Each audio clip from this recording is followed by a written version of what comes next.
बिस्मिल्लाहिर्रहमानिर्रहीम, अस्सलाम वालेकुम। मौजूदा हुकूमत इमरान खान के मुकाबले में बेबस नजर आ रही है। आप देखिए कि 8 फरवरी को सिर्फ और सिर्फ खबर है अब एहतजाज की। दोबारा सबके ज़हनों में यह चीज जिंदा हो गई है कि किस तरह इलेक्शन रिगिंग की गई थी। हुकूमत की दौड़ें लगी हुई हैं, करोड़ों अरबों रुपया लगाया जा रहा है, सबसे महंगी कैंपेन की जा रही है, लेकिन बुरी तरह से नाकामी हो रही है। सवाबी में जलसा है और इस्लामाबाद का डी चौक फिर बंद हो गया है। आप जरा देखिए, महविश कमास बता रही है। और यहाँ पर डी चौक आप देख सकते हैं कि बंद कर दिया है क्योंकि आज पाकिस्तान तहरीक इंसाफ ने एहतजाज की कॉल दी है। वैसे तो जलसा जो है लेकिन डी चौक को बंद कर दिया है क्योंकि इस्लामाबाद की जो तहरीक इंसाफ के रहनुमा है कि वो यहाँ से एहतजाज करने की कोशिश करेंगे एहतजाज करने की कोशिश करेंगे तहरीक इंसाफ वाले, लेकिन प्लान बी भी आ गया है। अब उन्होंने सिर्फ इतना कहा है कि तहरीक इंसाफ के इस्लामाबाद के जो रहनुमा, उन्होंने कहा कि हम डी चौक में एहतजाज करने की कोशिश करेंगे। डी चौक बंद। तहरीक इंसाफ को कुछ करने की जरूरत नहीं होती, सिर्फ एक कॉल देते हैं और हुक्मरानों की टांगे कांप जाती हैं क्योंकि इनके पास वहां मैंडेट नहीं। खौफजदा है, इतना खौफ, गिरफ्तारियां कर रहे हैं, औरतों को गिरफ्तार कर रहे हैं, इतना इनको खौफ है कि कोई बाहर न निकल आए। लेकिन फिर भी हर तरफ खबर जो है वो इसी एहतजाज की है और सवाबी जलसे की है। फिर आप देखिए कि किस तरह ये पैसा लगा रहे हैं अखबारात में, वो भी मैं आपको दिखाऊंगा, लेकिन यहां भी इनको नाकामी कर दिया है। इस्लामाबाद पुलिस की कुछ यहाँ पर मौजूद है तो सदा कपूर में है, ये डिपेंडिंग है कि चौक के करीब आएगा, इसको पकड़ा जाएगा। और लाहौर में तो हम देख रहे हैं कि वहां पर आगे हमजा को जिम्मेदारी दी है, जबकि जुनीद प्लेन क्लोथ्स में भी पुलिस है।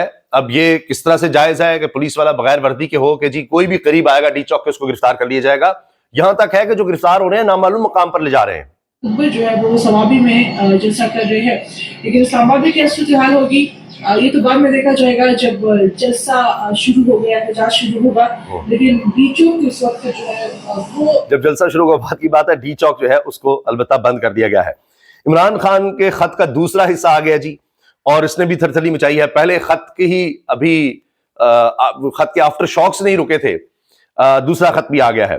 दूसरा खुला खत है जिसमें इमरान खान कहते हैं, मैंने मुल्क को कौम की बेहतरी की खातिर नेक नीयती से आर्मी चीफ आपके नाम खुला खत लिखा ताकि फौज और अवाम के दरमियान दिन ब दिन बढ़ती हुई खलीज को कम किया जा सके, मगर इसका जवाब इंतहाई गैर संजीदगी और गैर जिम्मेदारी से दिया गया। मैं पाकिस्तान का साबिक वज़ीर-ए-आज़म, मुल्क की सबसे मकबूल और बड़ी सियासी जमात का सरबराह हूं। मैंने अपनी सारी जिंदगी आलमी सतह पर मुल्क को कौम का नाम रोशन करने में गुजारी है। 1970 से अब तक मेरी 55 साल की पब्लिक लाइफ और 30 साल की कमाई सबके सामने है। मेरा जीना मरना सिर्फ और सिर्फ पाकिस्तान में है। मुझे सिर्फ और सिर्फ अपनी फौज के तासुर और अवाम और फौज के दरमियान बढ़ती खलीज के मुमकिन मुज़बिरात की फिक्र है, जिसकी वजह से मैंने खत लिखा। मैंने जिन 6 नुकात की निशानदेही की है, इन पर अगर अवामी राय ली जाए तो 90% अवाम इन नुकात की हिमायत करेगी। उसमें उन्होंने इलेक्शन रिगिंग का भी कहा है, 26 बयानी तरमीम और ये सब कुछ। अच्छा, एहतजाज हो रहा है उमर डार और उनकी फैमिली के साथ, उस्मान डार उनकी वालिदा के साथ जो कुछ हुआ, उसके बावजूद ये लोग निकल रहे हैं। फरवरी 2025 से 8 फरवरी 2024 पाकिस्तान की आवाम ने अच्छा, अभी देखिए फ्लैश रैलीज की सूरत में निकलते हैं। अब यह भी एक बड़ी खबर है कि खुद पीपल्स पार्टी जो इत्तेहादी है इस हुकूमत की और कहते हैं जी हमारी वजह से हुकूमत है, उसके पंजाब के गवर्नर सरदार सलीम हैदर ने कहा है, मुझे गारंटी है तारड़ अता तारड़ हारे हुए थे, पूरा रावलपिंडी और अटक फॉर्म 47 पर है। यही बात तो कमिश्नर रावलपिंडी ने भी की थी और उसके बाद उसका आज तक पता ही नहीं लगा कि सारी जगहों पर जनाब झुल्लू फेरा गया। वहां सब तहरीक इंसाफ के जीते हुए थे। पूरे रावलपिंडी डिवीजन में मेरा ख्याल है 13 सीटें थी शायद। अब गवर्नर भी कह रहे हैं अब इनको भी क्या लापता करेंगे, गिरफ्तार करेंगे, क्या करेंगे। वो कह रहे हैं रावलपिंडी और अटक फॉर्म 47 पर है, कराची के बहुत सारे हल्के फॉर्म 47 पर है। ये तो पीपल्स पार्टी की गवर्नमेंट है, फिर भी गवर्नर कह रहे हैं जी वहां भी फॉर्म 47 है। अटक में मेरा हल्का NA 50 फॉर्म 47 पर है, मैं इलेक्शन हारा हुआ हूं। गवर्नर पंजाब सरदार सलीम हैदर ने ये गुफ्तगू की है जी, ये देखिए प्रोग्राम में। ये मुझे गारंटी है कि देखिए अच्छा बिल्कुल, तो वो फॉर्म 47 पे है जो आपके मुताबिक सारी 47 पे। ये देखिए, पहले अता ताड़ का सुनिए। अच्छा, ये पता है कि तारड़ साहब आ रहे हैं। मुझे ये पता है कि तारड़ साहब आ रहे हैं। अच्छा बिल्कुल, तो वो फॉर्म 47 पे है जो आपके मुताबिक सारी 47 पे है। सारे से मुराद पूरा पाकिस्तान 47 पे है। मैं आपको क्या कह रहा हूँ, यहाँ पे आपके लेकिन अब जवाब देना अता तारड़ साहब, वज़ीर इत्तलात जवाब दें। गवर्नर कह रहा है, आपका लगाया गवर्नर कह रहा है, विफाकी हुकूमत का लगाया गवर्नर कह रहा है वज़ीर इत्तलात फॉर्म 47 पर है, सारी हुकूमत 47 पर है, पूरा रावलपिंडी डिवीजन, अटक डिवीजन ये फॉर्म 47 पर है, कराची फॉर्म 47 पर है। अब आप क्या करेंगे? ये गवाहियां नहीं रुक सकती। आज के दिन ये खबरें सब चल रही हैं। ये है जीत कि 8 फरवरी को जब इलेक्शन रिगिंग हुई उस दिन जलसा किया और हर तरफ तहरीके इंसाफ के बारे में बात हो रही है। प्रोग्राम्स बंद करवाने पड़ रहे हैं, करोड़ों अरबों रुपए के इश्तिहारात देने पड़ रहे हैं, कुछ पता नहीं कितनी प्रेस कॉन्फ्रेंसेस करवानी पड़ रही है टीवी पर। सब वुज़रा की ड्यूटी लगी है कि इतने बजे तुम आओगे, उसके घंटे बाद तुम, फिर तुम। टीवी देखता कौन है, अखबार अब पढ़ता कौन है? जब अखबार में इश्तिहार आप इस तरह के देंगे जैसे खबरें हैं, पहले कोई नहीं पढ़ रहे लोग। अच्छा, अब आ जाइए एयरवाई पर जो काम हुआ उस पर तारिक मतीन साहब ने भी कहा है कि गुज़िश्ता रोज एयरवाई के एक प्रोग्राम में पतन रिपोर्ट पर बहस हुई जिसका बड़े बड़े हलकों में बहुत बुरा असर लिया गया, जिसके बाद एयरवाई के बड़ों को तंबीह की गई। आज जब रिपोर्टर्स शुरू हुआ तो हसन अयूब ने लड़ाई की ठीक ठाक राबते भी शुरू कर दिए और प्रोग्राम ऑफ एयर कर दिया गया। ये लड़ाई एयरवाई में जो शुरू हुई है ये खत्म नहीं हुई। तारिक मतीन और साफी ये कह रहे हैं कि जी उन्होंने बंद कराया, हसन अयूब ने, ये सब बातें हो रही हैं। इसके मैं आपको क्लिप्स भी दिखाऊंगा। ये सवाबी में आप देखें वहां पर लोगों का जज्बा क्या है। इमरान खान मर्द का बच्चा है, पाकिस्तान के लिए लड़ता है, दोबारा वज़ीर आज़म बनेगा। सवाबी जलसे में पीटीआई कारकुन जज्बाती नजर आ रहे हैं। ये इंतजामात अब से सुबह के हैं, बहुत सुबह जो इंतजामात थे वो आप देख सकते हैं कि पंडाल में काफी ज्यादा कुर्सियां लगा दी गई हैं।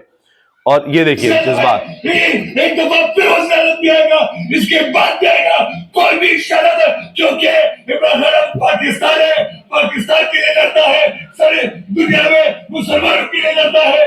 मैं तुमको कहता। अब आप देख सकते हैं जज्बात क्या है। इन लोगों को जब कहेंगे दोबारा इस्लामाबाद जाना है तो आपका क्या ख्याल है? ये नहीं आएंगे। और हुकूमत को डर कैसे है? उनको भी रिपोर्ट्स होंगी कि ये ना हो सवाबी से ये इस्लामाबाद ही आ जाए तो सारा डी चौक बंद कर दो। ये तो इनका हाल है। ये देखिए आप, ये इंतजामात मुकम्मल हैं। रात ये भी खबर आई कि जिस तरह यहाँ पर साउंड सिस्टम लगाने वाले जो है उनके भी छापे मारे जा रहे हैं। तो ये तो हाल है। दूसरी तरफ आप देखें कि सूरत हाल अमन अमान की कितनी खौफनाक है, जिसकी हुकूमत को फिक्र नहीं। क्रैकडाउन तहरीक इंसाफ के खिलाफ हो रहा है। बन्नू में फतह खेल पुलिस चौकी पर दहशतगर्दों का 2 रोज में दूसरा हमला, 2 एहलकार शहीद। आप अंदाजा लगाइए। अभी खबर आई, कल हमने बताई थी आपको कि हमारे जो फौजी जवान हैं वो शहीद हुए हैं 4, फिर 3 पुलिस एहलकार शहीद हुए हैं। उससे पहले आप देखिए मुसलसल हमलों की, रोजाना की बिना पर हम लोग की खबरें आ रही हैं। बलूचिस्तान में कितने बड़े हमले हो रहे हैं। हमारी जो फौज है जवाबी कार्रवाइयां कर रही है, उसमें मसरूफ है। शिमाली वज़ीरिस्तान में कार्रवाई, बुर्का पहनकर फरार होने वाले 3 खारिज हलाक किए गए हैं। इस्लामाबाद में सियासी सरगर्मियों पर पाबंदी की खिलाफ वर्जी पर सख्त कार्रवाई का ऐलान, कि वही मैंने आपको बताया ना, उठा लेंगे और पता नहीं कहां ले जाएंगे। पंजाब भर में जलसे और जुलूसों पर पाबंदी, दफा 144 नाफिज कर दी गई है। ये देखिए ना कि हुकूमत को कुछ और आता ही नहीं है, सिर्फ तहरीक इंसाफ ने एहतजाज कॉल देनी है और हुकूमत ने सब कुछ वैसे ही बंद कर देना है। अब ये हुआ ये कि इलेक्शन से पहले किए गए तजर्बे, आज प्रोग्राम 4 मिनट ही चल सका। अच्छा, अब नून लीग इलेक्शन में 105 सीटें जीतेगी, आजाद तहरीक इंसाफ की 35 सीटें होंगी, हसन अयूब खान ने कहा। यानी उन्होंने क्लिप चलाने शुरू किए रिपोर्टर्स प्रोग्राम में खावर घुमन साहब ने कि क्या क्या प्रेडिक्शंस हमारे पैनल में लोगों ने की थी। तो खावर घुमन साहब जब बात कर रहे थे और उसमें यह हुआ कि जी तहरीक इंसाफ 150 से 200 के दरमियान सीटें जीतेगी, नून लीग की सीटें 50 से भी कम होंगी, चौधरी गुलाम हुसैन साहब ने कहा। अब जब ये तज्जिए चल रहे थे कि जी उस वक्त किसने क्या कहा, हसन अयूब ने तो कहा जी कहीं तहरीक इंसाफ नजर नहीं आएगी, उसके बस आजाद है और ये सब कुछ। फिर अचानक प्रोग्राम हो गया ऑफ एयर। वो मैं आपको लम्हा दिखाता हूं कि ये जब खावर घुमन साहब बात कर रहे थे, ये देखिए। उस वक्त जो है सारी पार्टीज की जो हमारे सामने स्ट्रेंथ रखी गई वो आपके सामने रख देते हैं। सबसे पहले जो पाकिस्तान मुस्लिम लीग नून है, ये इनके पास 111 है, लेकिन इस इनमें वो शामिल है इनके जो इनको मिली हुई है, आपको पता है वो। और ये क्या प्रोग्राम अब देखा, यानी कोई ब्रेक अनाउंस नहीं, कुछ नहीं हुआ, उनको भी मिली हुई है। ये पहले लोगो आया है, उसके बाद आप देखिए इश्तिहार आ गया, आवाज भी नहीं आई पीछे, आवाज फिर भी एंकर की आती रही। और इस तरह से ये कोई 7-8 मिनट पर, 7 बजे प्रोग्राम होता है तो ये 8 मिनट पर तकरीबन ये सूरत हाल बन गई जी। अच्छा, 7, 8 या 9 मिनट बताया जा रहा है। अच्छा, उसके बाद आप ये देखें कि चौधरी गुलाम हुसैन साहब का क्लिप बड़ा वायरल हो रहा है। इसमें ये प्रॉब्लम है ना कि आप किस तरफ है। आप यानी अगर तो 8 फरवरी को आप भी वहां थे, मैं भी था और मोहतरम हसन अयूब साहब भी मौजूद थे कई दिन से, तो वाकया तो आपके सामने है। फिर आपको जो फोन आया, ये सुनिएगा, आपको जो फोन आया, खावर घुमन को फोन आया नवाज शरीफ के हवाले से, वो नवाज शरीफ का थोड़ा सा जिता के उधर फ्रीज कर दो। What is this? नहीं जी, नवाज शरीफ को थोड़ा ऊपर करके उसके बाद फ्रीज कर दो। जो आपको फोन आया वो क्या था? तो ये भी जनाब क्लिप चल रहा है। गिरफ्तारियों का अमल शुरू, मुल्तान से मेहरबान कुरैशी जावेद हाशमी के दामाद जाहिद बहार हाशमी समेत कई कारकुन गिरफ्तार, नामालूम मकाम पर मुंतकिल। ये खुरम इकबाल साफ़ी हैं, इन्होंने ये शेयर किया है। ये तस्वीर भी सामने आई है मेहरबानो कुरैशी साहिबा की। बहुत ही मैं समझता हूँ कि बहादुर खातून हैं और शाम कुरैशी साहब की बेटी, बच्चे हैं, फिर भी आप देखें कि किस तरह से ये हक के लिए लड़ रही हैं। अच्छा, जो जजेस ने खत लिखा है उस पर बहुत ज्यादा तकलीफ शुरू हो गई है बाज़ हलकों में। हुसैन हक्कानी साहब कह रहे हैं कि जी सुप्रीम कोर्ट के जजेस की दफातर एक ही इमारत में हैं, आपस में बात क्यों नहीं कर लेते? ये खत लिखना और फिर मीडिया से शेयर करना जुडिशियल से ज्यादा सियासी काम लगता है, क्योंकि 4 जजेस ने खत लिख दिया है कि ये तो अदालत तबाह कर दी, बर्बाद कर दिया आपने। और इस पर अब जुबैर अली खान नौजवान साफी कहते हैं ये एतराजात काजी फ्रॉडिये के वक्त क्यों नहीं किए गए, क्योंकि फ्रॉडिये का भाई होता है, ये भी एक फ्रॉडिया है। ओए ये हो रहा है जनाब काजी फाइजा के साथ, काजी फ्रॉडिया। उफ उफ उफ उफ। अब जब जो लोग आज साहब इख्तिदार हैं, सोचिए कभी ना कभी इन्होंने उतरना है, इनको किन अलकाबात से नवाजा जाएगा। ये देखें इश्तिहारात, तमाम अखबारात में ये इश्तिहार आप देखिए शहबाज, ये सारा पैसा आपसे जो बिलों की सूरत में लिया जाता है, टैक्स लिया जाता है, हर चीज पर टैक्स है, ये सारा पैसा वो है, ये कोई इन्होंने अपनी जेब से नहीं दिया, सारा पैसा वो लगा रहे हैं। और देखिए कभी आपने ऐसे अखबार दुनिया में देखे शहबाज की तस्वीर लगाकर, और ये जिस तरह मेन हेडलाइन होती है वो लगाई हुई है, माशी बहाली का 1 साल बेमिसाल, नामुमकिन को मुमकिन बनाया, माशी बहाली का 1 साल नामुमकिन को बनाया, माशी बहाली, यानी जिस तरह लीड स्टोरी होती है उस तरह दी हुई है। और आप देखें अब कितना पैसा इसका दिया गया होगा। इस पर सीनियर तज्जियाकार इम्तियाज गुल साहब ने यह कहा है कि ये महंगा तरीन ये काम किया गया है। ये देखिए, ये इम्तियाज गुल साहब तज्जियाकार हैं, बाहर बड़ी बड़ी यूनिवर्सिटीज में पढ़ाते हैं। पाकिस्तानी तारीख की महंगी तरीन एडवर्टाइजिंग, तमाम अखबारात के फ्रंट पेज पर फैला ये इश्तिहार देखें, वाहिद अपोजिशन अखबार डॉन में एक भी इश्तिहार नहीं, कर्ज के पैसे, जाती तशहीर और अपने मीडिया को रिश्वत। वाह, यानी डॉन में इसलिए दिया होगा कि भाई तुम हमारे बारे में छापते क्यों नहीं, सही जो हम कहते हैं वो क्यों नहीं छापते, तो बाकी जो जो लाइन पर लगेगा और उसके लिए ये है।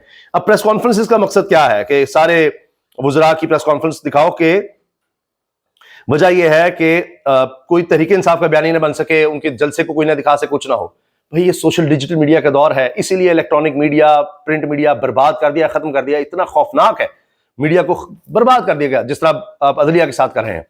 फिर बहुत देर हो जाती है, हमने फिर अपने मुल्क का क्या इमेज दुनिया में देना है जब उसकी क्रेडिबिलिटी कुछ नहीं रहेगी उसके मीडिया की, तो क्या होगा? सोशल डिजिटल मीडिया के लिए पीका ले आए हैं और उसके खिलाफ क्रैकडाउन, इंटरनेट स्लो कर दो, बंद कर दो, सारा कुछ कर दो। ये स्ट्रेटेजीज हैं और हमेशा इनकी स्ट्रेटेजी उल्टी पड़ती है, लेकिन ये बाज नहीं आएंगे। इजाजत दीजिए, अल्लाह हाफिज।